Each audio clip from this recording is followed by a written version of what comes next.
Dear student, आज हम 12th chemistry का फर्स्ट चैप्टर ठोस अवस्था के बारे में अध्ययन करेंगे। ये चैप्टर 3 मार्क्स का है, मतलब इससे 3 मार्क्स के क्या आएंगे, क्वेश्चंस आएंगे ईयरली एग्जाम के अंदर। देखो, ठोस अवस्था चैप्टर के अंदर हमें क्या क्या पढ़ना है इसके बारे में थोड़ा डिस्कस कर लेते हैं। सबसे पहले हमें पढ़ना है ठोसों के प्रकार के बारे में। उसके बाद हमें पढ़ना है क्रिस्टलीय संरचना, ठोसों की क्रिस्टलीय संरचना कैसी होती है।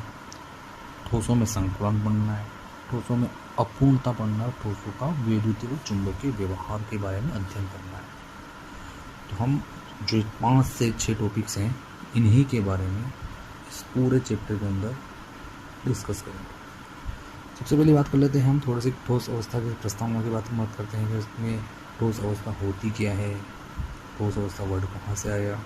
इसके लिए सबसे पहले हमें अध्ययन करना पड़ेगा पदार्थ की, जिन्हें हमने छोटी क्लासों में या पिछली क्लासों में पढ़ चुके हैं। पदार्थ होता क्या है सभी को पता है। प्रत्येक वह वस्तु जो स्थान घेरती है उस स्वयं पर क्या रखती है, द्रव्यमान रखती है, मतलब खुद का एक वजन रखती है, वेट रखती है और क्या करती है, स्थान घेरती है। सभी वह वस्तुएं क्या कहलाएंगी, आपके पदार्थ कहलाएंगी।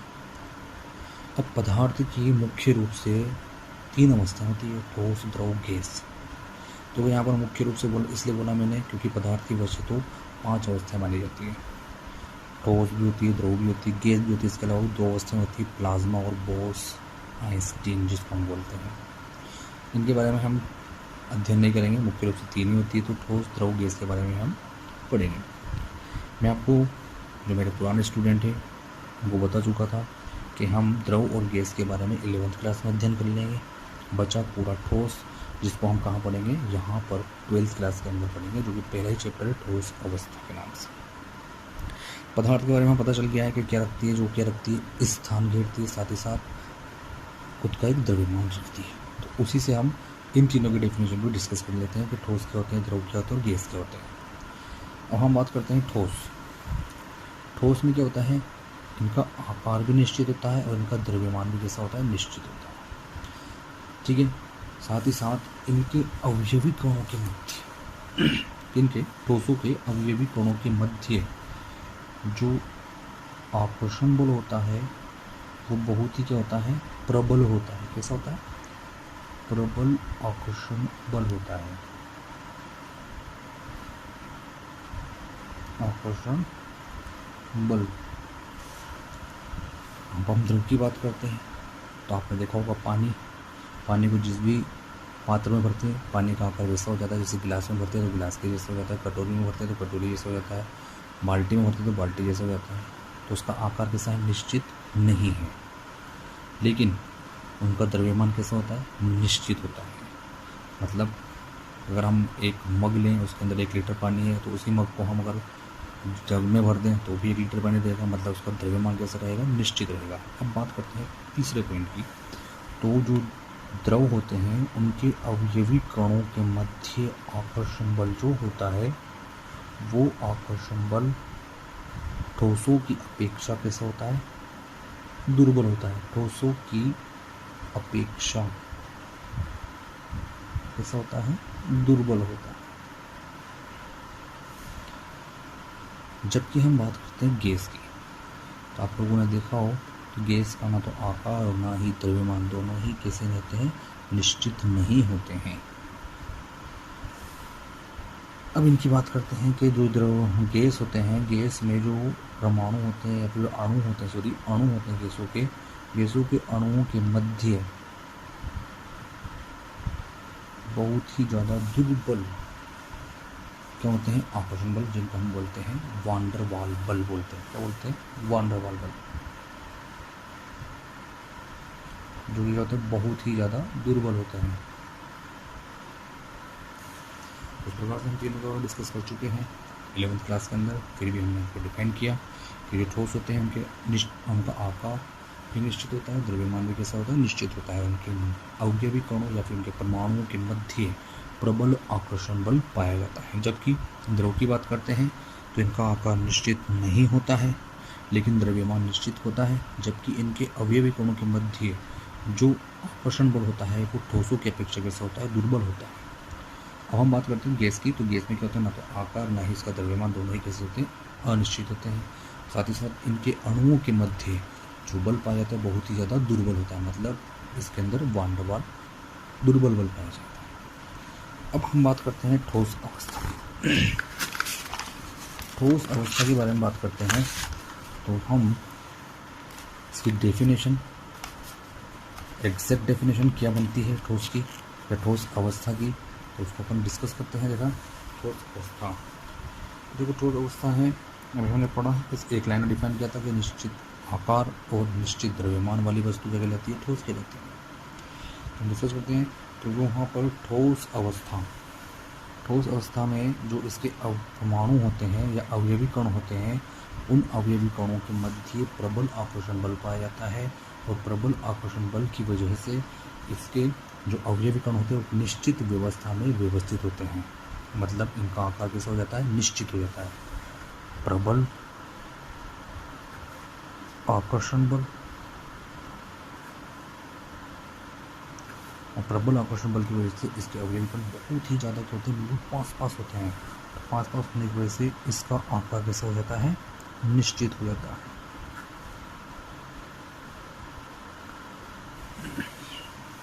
मतलब इनका आकार निश्चित, इनके अवयवी कणों के मध्य प्रबल आकर्षण बल और इनका जो द्रव्यमान होता है वो भी कैसा होता है, निश्चित होता है।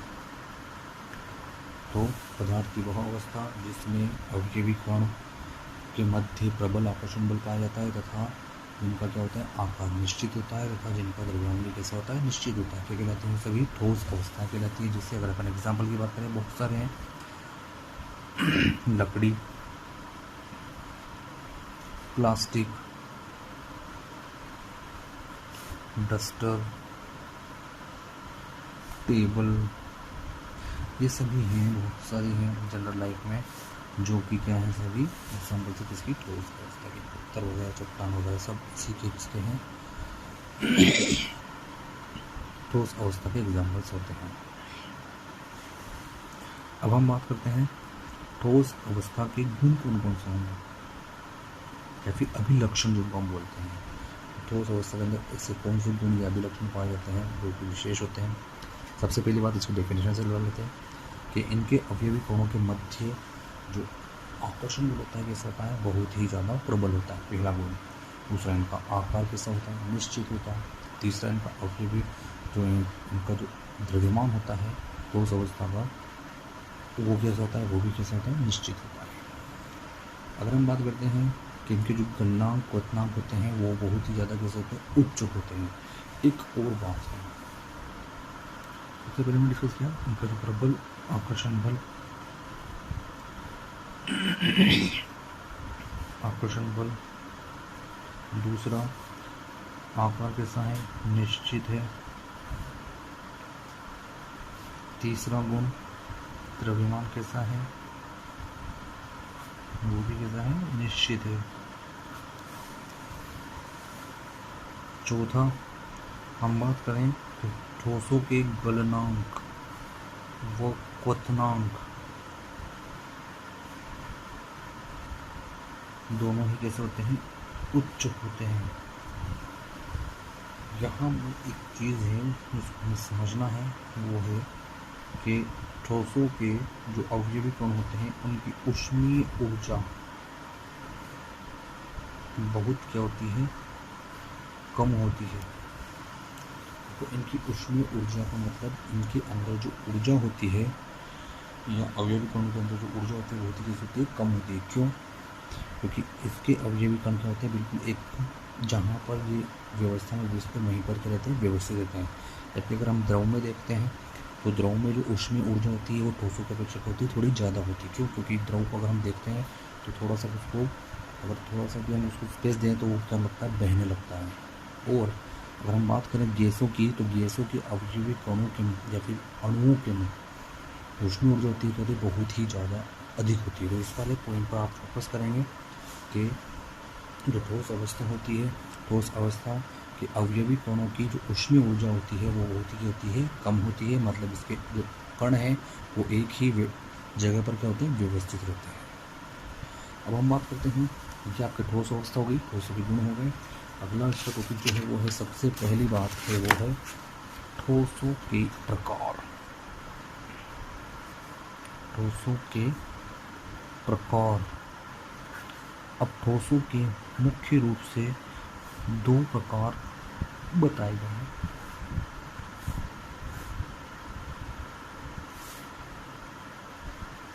क्रिस्टलीय ठोस और अक्रिस्टलीय ठोस।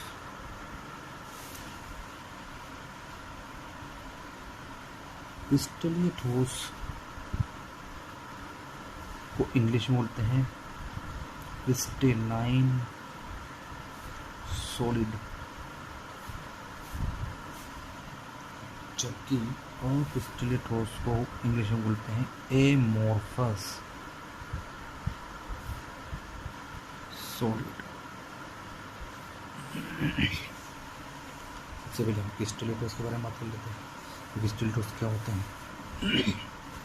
वो क्रिस्टलीय ठोस के अंदर जो अवयवी कण होते हैं वो एक निश्चित व्यवस्था में या एक निश्चित क्रम में क्या होते हैं, व्यवस्थित होते हैं। और ये जो व्यवस्था है पूरे ही ठोस के अंदर एक निश्चित व्यवस्था है। मतलब जैसे अगर आप देखें तो यहाँ पर मैं आपको एक बना के बताया मैंने,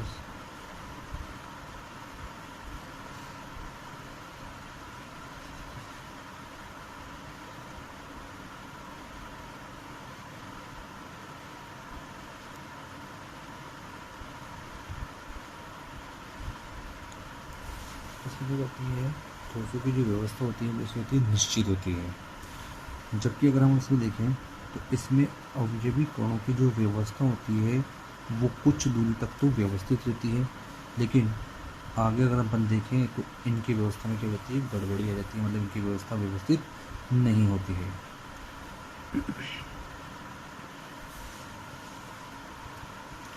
तो यहाँ पर जो कणों की व्यवस्था होती है क्रिस्टलीय ठोसों के अंदर वो दीर्घ परास में पाई जाती है। मतलब बहुत लंबी समय तक क्या होती है, इनमें व्यवस्था व्यवस्थित रहती है। जबकि क्रिस्टलीय ठोस में देखें तो कुछ दूरी तक ही क्या होती है, इनके अवयवी कण व्यवस्थित होते हैं, उसके बाद इनकी व्यवस्था बिगड़ जाती है, व्यवस्था इतनी व्यवस्थित नहीं होती है। मतलब क्रिस्टलीय ठोस के जो अवयवी कण होते हैं वो व्यवस्थित होते हैं निश्चित व्यवस्था में, जबकि इसके जो अवयवी कण होते हैं अक्रिस्टलीय ठोस के जो अवयवी कण होते हैं वो निश्चित व्यवस्था में व्यवस्थित नहीं होते हैं। और हम बात करते हैं तो क्रिस्टलीय ठोस में जो इसके अवयवी कण होते हैं वो दीर्घ परास में व्यवस्थित रहते हैं, जबकि अक्रिस्टलीय ठोस होते हैं उसके अवयवी कण दीर्घ परास में व्यवस्थित नहीं होते हैं। देख सकते हो आप यहाँ पर व्यवस्था यहीं तक है, लेकिन इसके बाद अगर अपन देखें छोटे छोटे कण आ गए तो उसके बाद व्यवस्था कहते हैं बड़े कण आ जाते हैं। लेकिन क्रिस्टलीय ठोस में ऐसा नहीं है, एक निश्चित व्यवस्था में होता है इसके कण व्यवस्थित रहते हैं, क्रिस्टलीय ठोस कहलाते हैं। क्रिस्टलीय ठोस की डेफिनेशन पढ़ें। क्रिस्टलीय ठोस में क्या होता है कि क्रिस्टलीय ठोस ऐसे ठोस जिनके अवयवी कण क्या होते हैं एक निश्चित व्यवस्था में होते हैं, व्यवस्थित होते हैं। जबकि अक्रिस्टलीय ठोस वैसे ऐसे ठोस जिनके अवयवी कण एक निश्चित व्यवस्था में व्यवस्थित नहीं होते हैं। अब देखो यहाँ पर अक्रिस्टलीय ठोस में एक गुण और पाया जाता है कि अक्रिस्टलीय ठोस में अवयवी कणों की व्यवस्था निश्चित नहीं होने की वजह से इनमें द्रवों के समान बहने का गुण पाया जाता है। क्या पाया जाता है इनके अंदर? द्रवों के समान बहने का गुण, इसलिए इनको बोला जाता है अतिशीतित द्रव या फिर इनको बोला जाता है आभासी ठोस। जबकि क्रिस्टलीय ठोसों को बोला जाता है वास्तविक ठोस।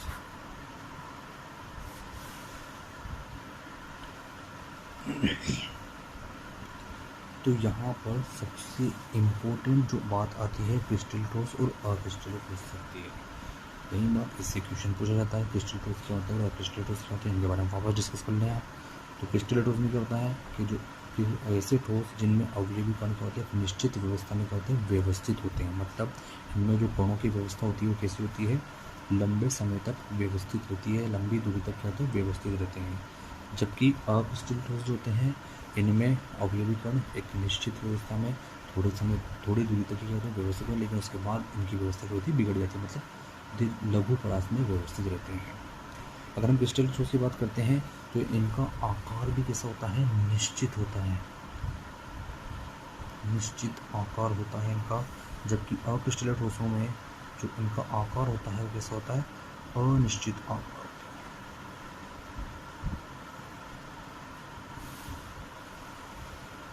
देखो क्रिस्टल ठोस का अगर अपने एग्जाम्पल के समझे तो बहुत ज़्यादा जल्दी समझ में आएगा। जैसे अपनी लकड़ी देख लें अपन, या कोई सी पत्थर देख लें, या कोई सा पट्टी देख लें, या फिर कोई सा भी स्टोन देख लेते हैं आप, वो सब क्या है, निश्चित आकार वाले होते हैं। उनके आकार में कोई भी चेंजेस या फिर परिवर्तन नहीं हो पाता है। लेकिन अगर आप हम देखें दूसरे प्रकार का ठोस जो कि कैसा होता है, अक्रिस्टल ठोस, इसका सबसे अच्छा एग्जाम्पल है आपका प्लास्टिक।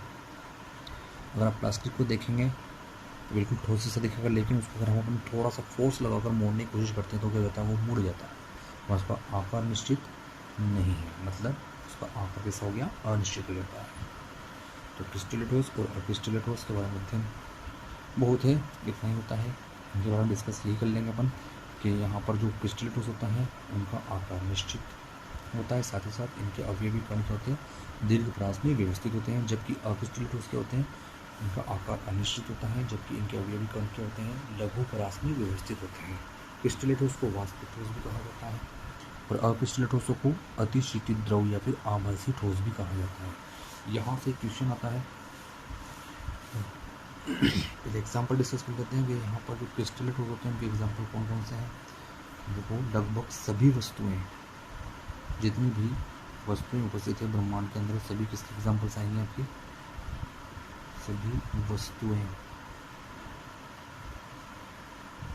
जैसे टेबल हो गई आपकी, चेयर हो गई आपकी, डस्टर हो गया, ऐसे एग्जाम्पल्स, लकड़ी के दरवाजे वगैरह हो गए, सब क्या है आपके क्रिस्टलीय ठोस के।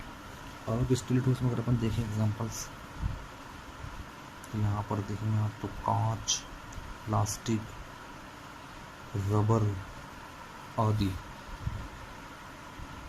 यहाँ पे देखें एग्जाम्पल तो NaCl भी हो सकता है, NaSO4 हो सकता है आदि। यहाँ से एक फेमस क्वेश्चन बनता है, क्या क्वेश्चन बनता है कि जो पुरानी इमारतें होती है, उनकी पुरानी इमारतें जो होती है उनके जो कांच होते हैं, उनके जो तल होते हैं वो नीचे से मोटे होते हैं, जबकि कांच ऊपर से कैसे होते हैं, बिल्कुल पतले होते हैं। क्यों, ये क्वेश्चन बना हुआ है। इसका जो कारण आता है, इसका जो आंसर आता है वो कहाँ से आता है, आपके अक्रिस्टलीय ठोस। क्योंकि अक्रिस्टलीय ठोस का एग्जाम्पल क्या है, आपका कांच। तो मैंने आपको बताया है कि इनके अंदर अक्रिस्टलीय ठोस के अंदर कौन सा गुण पाया जाता है, द्रवों के समान बहने का गुण पाया जाता है, और इसी कारण इनको क्या कहते हैं, अतिशीतित द्रव। तो जो पुरानी इमारतें होती है, इनके खिड़की दरवाजों के जो कांच होते हैं उन तल से कैसे होते हैं, थोड़े मोटे होते हैं। क्यों होते हैं, इसका कारण समझ लें आप कि क्या होता है कि बहुत टाइम होने पर, पुरानी इमारतें हैं तो बहुत टाइम होने पर उनमें क्या होता है, ताप वगैरह पड़ती है, कांच वगैरह पे धूप पड़ती है, तो उससे क्या होता है, उसमें गर्म हो जाता है। गर्म होने की वजह से उसके जो कण हैं वो बहकर किधर आने लग जाते हैं, नीचे की तरफ आने लगते हैं, ऊपर से नीचे की तरफ बहने लगते हैं। तो नीचे वो क्या होता है, कांच इकट्ठा होने लग जाता है, उसका तल कैसे हो जाता है, नीचे से मोटा हो जाता है। इसलिए पुरानी इमारतों के जो खिड़की दरवाजे होते हैं उनके जो कांच होते हैं वो नीचे से थोड़ा क्या होते हैं, मोटे होते हैं, और ऊपर से थोड़े पतले होते हैं। एक क्वेश्चन और बनता है यहाँ से कि कांच को अतिशीतित द्रव कहा जाता है, क्यों। तो आपके पास छोटा सा आंसर होना चाहिए कि कांच एक अक्रिस्टलीय प्रकार का ठोस है, और इसके अंदर द्रवों के समान बहने का गुण पाया जाता है, इसलिए कांच को क्या कहा जाता है, अतिशीतित द्रव कहा जाता है। अब हम आगे डिस्कस करते हैं कि क्रिस्टलीय ठोस और अक्रिस्टलीय ठोस में मुख्य अंतर कहाँ कहाँ पाए जाते हैं। तो सबसे पहले हम बात करते हैं गलनांक की। क्रिस्टलीय ठोस के गलनांक कैसे होते हैं और अक्रिस्टलीय ठोस के गलनांक कैसे होते हैं।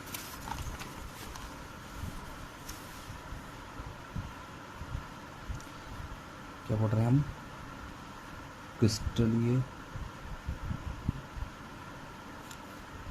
व अक्रिस्टलीय ठोसों में अंतर।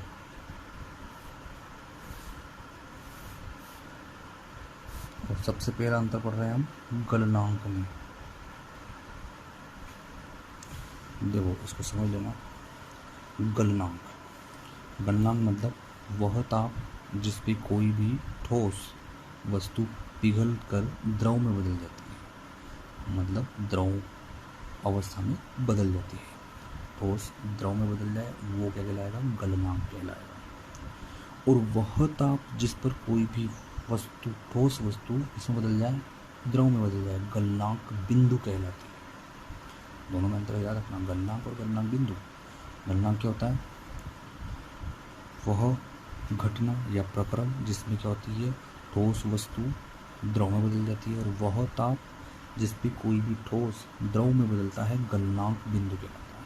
तो डिस्कस करते हैं हम क्रिस्टलीय ठोस और अक्रिस्टलीय ठोस, मतलब क्रिस्टलीय ठोस के गलनांक कैसे होते हैं और अक्रिस्टलीय ठोस के गलनांक कैसे होते हैं। जब हम क्रिस्टलीय ठोस को गर्म करते हैं, क्या करते हैं हम? क्रिस्टलीय ठोस को गर्म करते हैं, मतलब पिघलाते हैं। तो जैसे ही पिघलाते हैं तो यहाँ पर क्या होता है, क्रिस्टलीय ठोस का एक निश्चित ताप आते ही क्रिस्टलीय ठोस पूरा का पूरा किस में चेंज हो जाता है? द्रव में बदल जाता है। मतलब इनका जो गलनांक होता है